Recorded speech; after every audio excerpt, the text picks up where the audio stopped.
Presentasinya. Nah, jadi kita tadi udah dengar dua gladiator ya yang cukup baik dari Ibu Hillary dan Pak Rangga soal metode integrasi. Metode integrasi ini cukup tua ya di berbagai buku numerical analysis, biasanya kadang juga di bab-bab pertama ya setelah Gauss elimination biasanya integrasi atau roots finding dulu terus integrasi gitu ya, karena tekniknya cukup sederhana ya. Misalnya kalau yang trapezoid ya, ini kan gampang ya. Pokoknya ada fungsi, terus saya gambar trapesium-trapesium aja di bawahnya. Tentu ada penyederhanaan karena tadinya ada garis fungsi, tiba-tiba saya gambar garis lurus gitu ya, antar dua titik di fungsi itu. Idenya adalah saya tuh nggak mau ngitung integral ya, karena sama seperti bab sebelumnya kalau ngitung diferensial atau ngitung integral rese gitu ya. Tapi kan saya punya fungsi, terus fungsinya aja nilai fx-nya bisa saya hitung. Nilai x-nya saya tahu. Terus kalau saya punya x0, x1 ada fx dua titik, saya bisa dong hitung luas trapesiumnya. Dan kalau trapesiumnya saya buat cukup kecil, maka luasan trapesium di bawah fungsinya itu cukup dekat lah ke integral dari fungsinya gitu ya kalau saya jumlah-jumlahin. Dan saya menjumlahkan itu nggak harus ngitung integralnya gitu ya. Jadi sebenarnya seluruh problem integrasi ini adalah nge-bypass hitungan integral, sebisa mungkin hanya menghitung perkalian. Sorry, saya lupa share screen-nya. Ini jadi kalau kita pecah-pecah fungsi kita menjadi trapesium kecil-kecil, saya sebisa mungkin nggak perlu ngitung integralnya. Lalu saya bisa hanya menghitung fx, menghitung titiknya, terus saya operasikan, terus nanti kalau saya cerdas menyusunnya, saya dapat hasil integralnya gitu ya. Jadi dengan penjumlahan dan perkalian fungsi fx saja, problem saya selesai tanpa menghitung integral. Nah lalu tadi Pak Rangga tuh yang menerangkan ya, basically metode integrasi ada dua ya.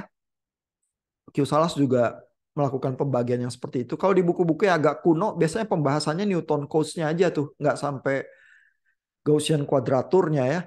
Jadi Newton codes itu termasuk yang trapezoidal dan Simpson gitu ya. Biasanya ya ada trapezoidal yang sederhana, terus Simpson dianggap lebih bagus, terus udah gitu ya. Tapi di Q-Salas paling tidak sampai metode Romberg ya.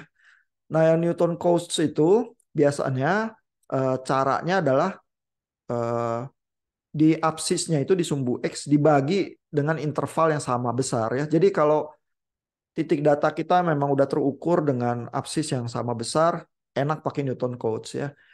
Eh, yang paling sederhana trapezoid atau Simpson. Tapi kalau akurasinya mau cepat eh, mengarah ke akurasi yang lebih tinggi, pakai Romberg karena itu gabung dengan Richardson extrapolation ya. Jadi Romberg juga udah versi yang lebih sophisticated dari trapezoidal ya. Dan eh, menurut menurut Q Salas karena Romberg itu eh, udah sangat akurat ya untuk jenis-jenis yang mirip trapezoidal. Jadi yang Simpson biasanya jadi redundant ya, nggak diperlukan lagi gitu. Biasanya orang mainnya trapezoid tambah Richardson extrapolation Romberg terus sudah cukup ya. Nah, kalau Gaussian quadrature itu ya, keuntungannya di sini adalah menghitung absisnya ini nggak mesti di dalam jarak yang sama ya. Dipilih aja beberapa, tapi pemilihan itu sedemikian rupa. Tadi kalau Pak Rangga menerangkan memakai konsep titik berat dari fungsinya, ya sehingga kalau kita pilihnya strategis, dia merepresentasikan bagian kurva itu ya yang sentral di titik beratnya, gitu. Tahu-tahu dengan cepat Gaussian quadrature ini mencapai akurasinya yang cukup tinggi gitu ya dengan menghitung jumlah titik yang lebih sedikit gitu ya. Jadi terutama kalau ngitung fx-nya sendiri berabe ya, kan tergantung fungsinya itu ya yang kita mau integralkan fx tertentu, ngitungnya seberapa berabe fx-nya karena semua metode ini menghitung fx, menghitung di titik x tertentu terus dioperasikannya dikali atau dijumlah, tapi nggak mau ngitung integral fx ya. Tapi terpaksa ngitung fx. Nah kalau ngitung fx-nya nggak enak, kita maunya dikit aja, harus pakai Gaussian type apa algorithm. Kalau pakai yang Newton Cotes terpaksa X-nya jadi banyak ya dan fx-nya jadi harus dihitung berkali-kali lebih banyak ya. Itu komentar-komentarnya Q Salas ya. Lalu yang trapezoidal ini ya, ini yang paling sederhana. Kalau trapezoidnya cuma satu ya pokoknya alas kali apa alas tambah alas bawah tambah alas atas kali tinggi bagi dua ya. Ini kan rumus trapesium ya.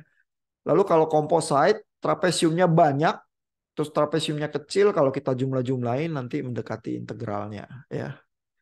Nah, eh, ada yang disebut trapezoid rekursif ya. Trapezoid rekursif ini sebenarnya yang tadi diterangkan oleh Bu Hillary ya, bahwa eh, jumlah trapezoidnya itu dikalikan dua ya, sehingga dua kali lebih banyak ya dari satu.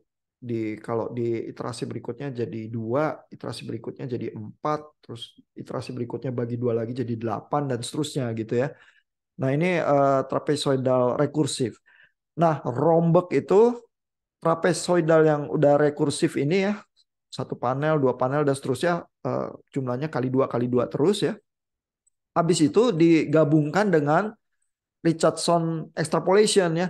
Nah, Richardson extrapolation itu idenya ya adalah saya tuh bisa memperkecil errornya dengan cepat ya.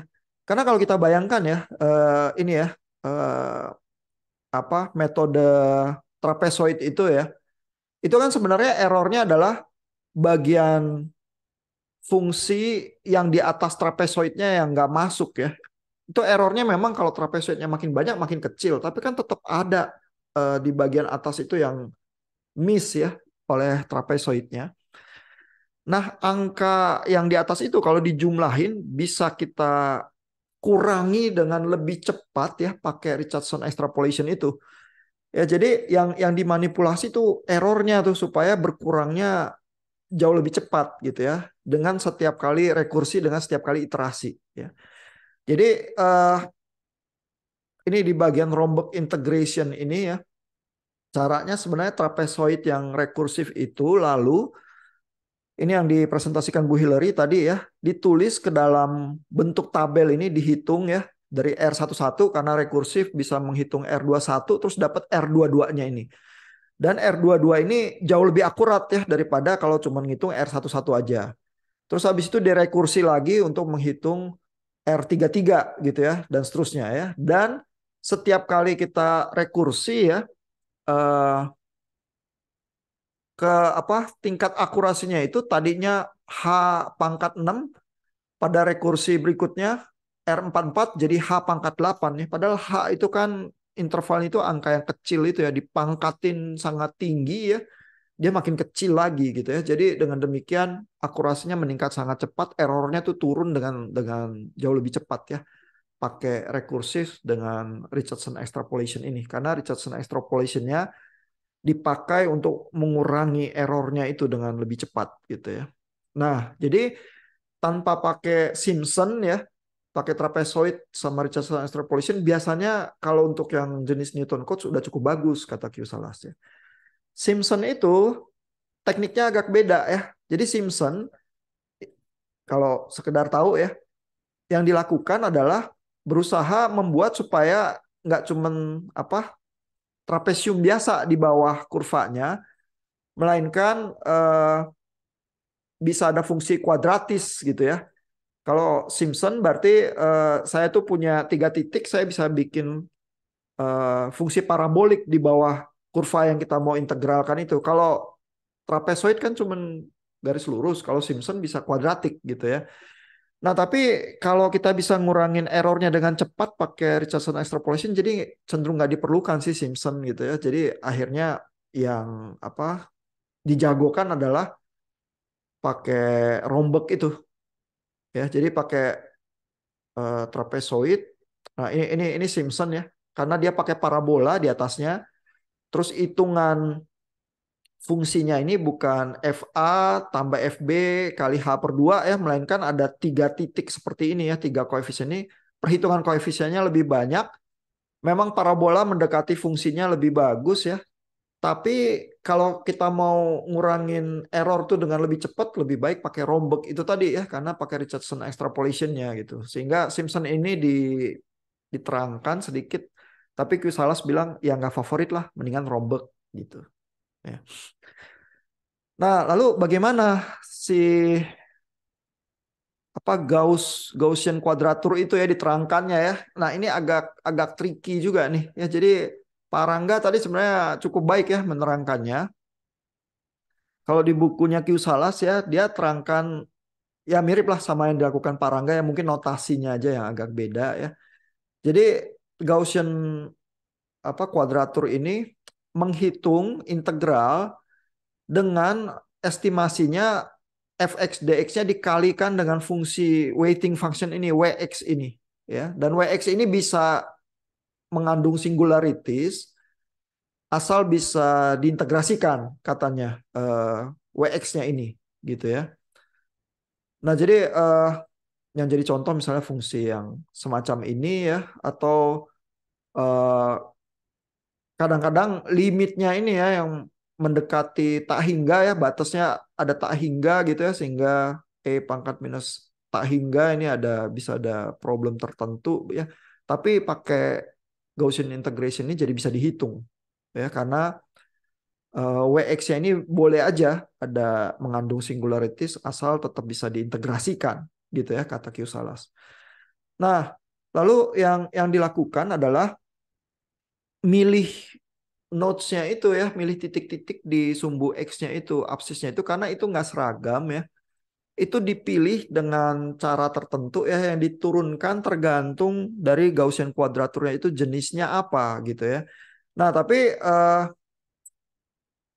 katanya Q Salas ya, fungsinya itu nanti jadi nonlinear ya, eh, sehingga ada penurunan-penurunan Gaussian quadrature ini yang udah jadi klasik ya, yang koefisien pengalinya maupun titik absisnya ini udah jelas ya, have been computed with great precision and then tabulated ya. Jadi udah ada tabelnya, bisa dipakai gitu aja ya. Dengan kata lain, Q Salas menolak untuk menurunkan dengan detail di sini ya. Ya udah ada lah tabelnya gitu ya, dengan kata lain ya. Jadi yang klasik ini udah pakai aja gitu ya.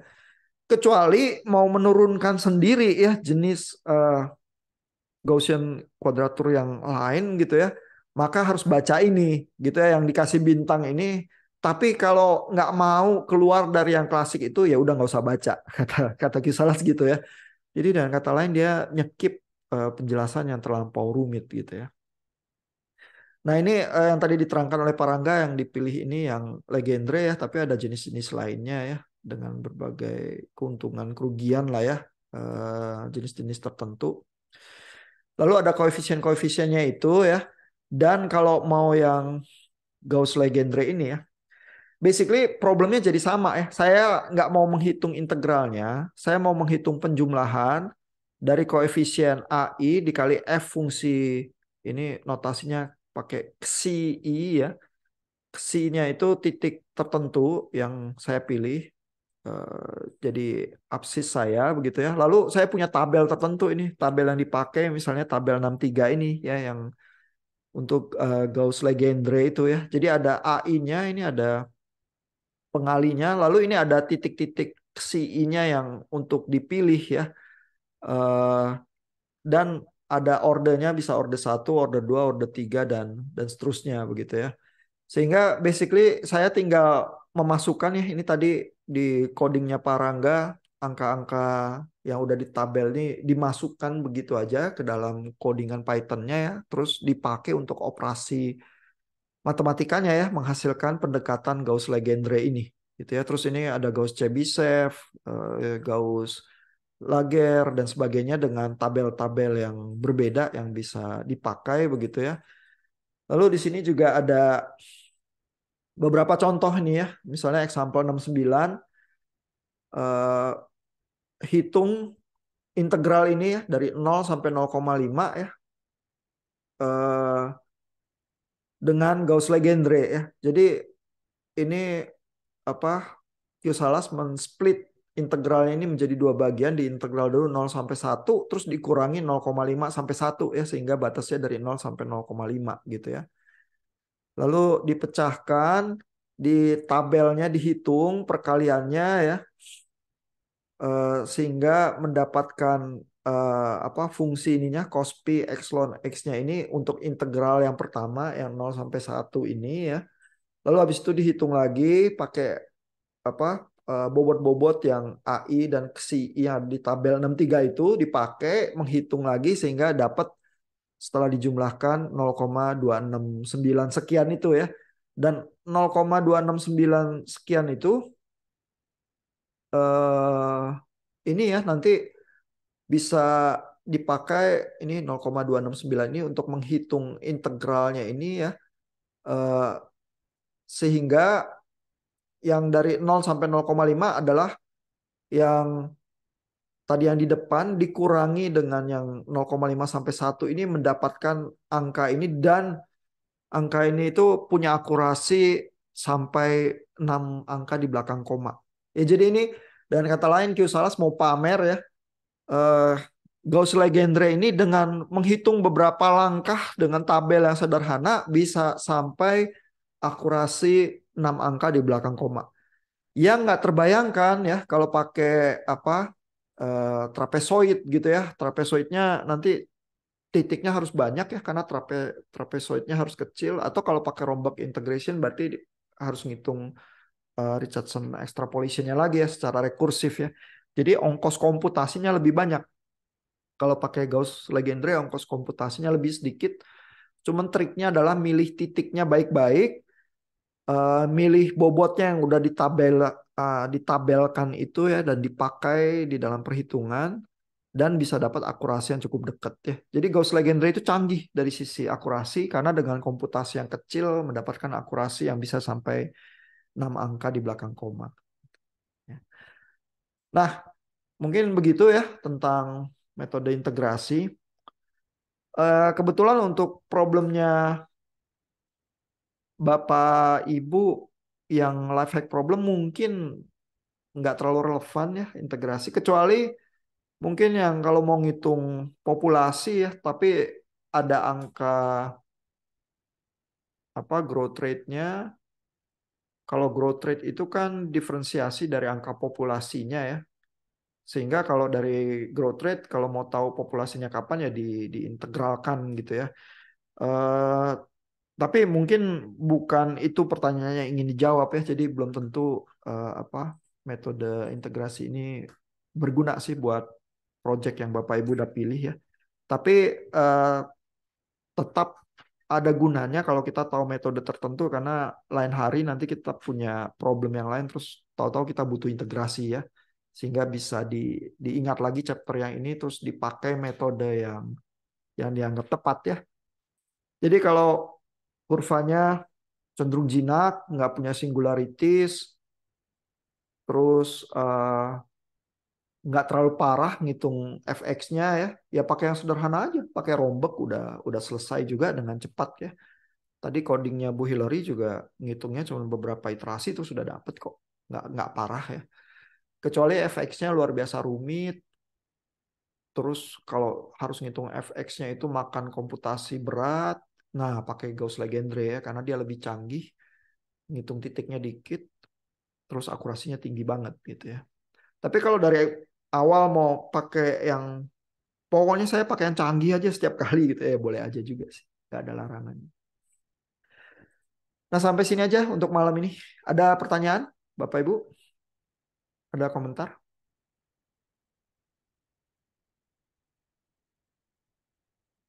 Oke, kalau nggak ada nanti recordingnya.